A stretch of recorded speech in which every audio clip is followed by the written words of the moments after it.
கோயம்புத்தூர்லிங்க 40 வருஷத்துக்கு மேலாக இந்த மார்க்கெட் இயங்கி வருது.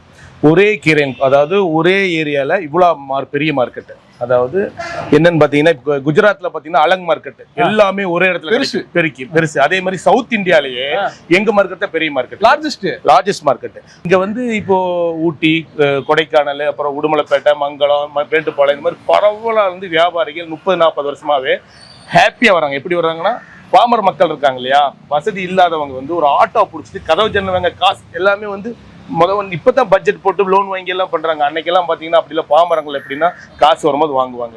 ஏதாவது காசு வந்துன்னா உடனே ஆட்டோ பிடிச்சி கதவு ஜன்னல் வாங்கணுமே ஓடி வந்துருவாங்க. ஆட்டோ பிடிச்சிட்டு ஒரு கடைக்கு 4 கடை ஏறி இறங்கி பார்த்துட்டாங்கன்னா அவங்களுக்கு சாட்டிஸ்ஃபேக்ஷன் ஆயிடும், பிடிச்சது வாங்கிக்குவாங்க. எங்கள்கிட்ட பாத்தீங்கன்னா புது மரமும் இருக்கும், பழைய மரமும் ரெண்டுமே. ஆமா, அதே இங்க பாத்தீங்கன்னா சட்ரு கிடைக்கும், பழைய சட்ரு. இப்ப புதுசா ஆர்டர் கொடுத்து சட்டர் போடுறாங்க இல்லையா, இங்க மார்க்கெட்ல பழைய சட்டர் கிடைக்கும், கண்ணாடி பழசு கிடைக்கும்.